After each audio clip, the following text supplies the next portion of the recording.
ഒന്നിനെയും ആരാധിക്കരുത്. അതിന് പ്രവാചകന്മാരായാലും ഔലിയാക്കളായാലും അള്ളാഹുവിനെ ഏറെ ഇഷ്ടപ്പെടുന്ന ദാസന്മാരായാലും ഒന്നിനെയും അള്ളാഹുവിൽ നിങ്ങൾ പങ്കു ചേർക്കരുത്. അതുകൊണ്ട് സഹോദരന്മാരെ, ആ ഒരു ആശയം നമ്മുടെ ജീവിതത്തിൽ നമ്മൾ പ്രാവർത്തികമാക്കേണ്ടതുണ്ട്. നമ്മുടെ നാട്ടിൽ എത്ര ആളുകളാണ് ബിംബങ്ങളെ വിളിച്ചു പ്രാർത്ഥിക്കുന്നവർ, അതേപോലെ തന്നെ ജാറങ്ങളിലേക്ക് പോയി വഴിപാടുകൾ അർപ്പിക്കുന്നവർ, അതേപോലെ തന്നെ അതിനുവേണ്ടി അറിവുകൾ നടത്തുന്നവർ.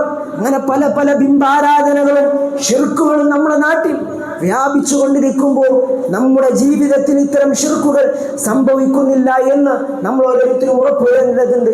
പല ന്യായങ്ങളും പറഞ്ഞുകൊണ്ട് ശിർക്ക് ചെയ്യുന്നവർ, അതിനെ വക്രീകരിച്ചുകൊണ്ട് ഇത് ശിർക്കല്ല എന്ന് പറഞ്ഞുകൊണ്ട് ഷിർക്കിനെ ന്യായീകരിച്ചുകൊണ്ട് ശിർക്ക് ചെയ്യുന്നവർ, മുശ്രിക്കുകളും അങ്ങനെ തന്നെയായിരുന്നു.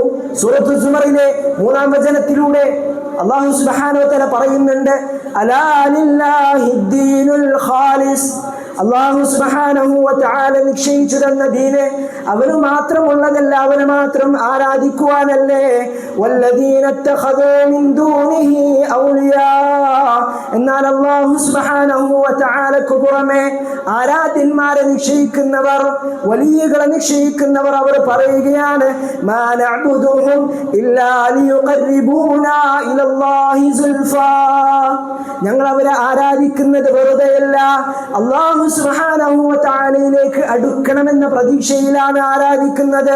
അല്ലാഹു സുബ്ഹാനഹു വ തആലയുടെ തൃപ്തി ലഭിക്കണമെന്ന ആഗ്രഹത്തിലാണ് ഞങ്ങൾ ആരാധിക്കുന്നത്.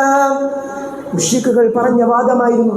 സഹോദരന്മാരെ, നമ്മുടെ നാട്ടിൽ എത്ര ആളുകളാണ് അത് പറയാറുള്ളത്.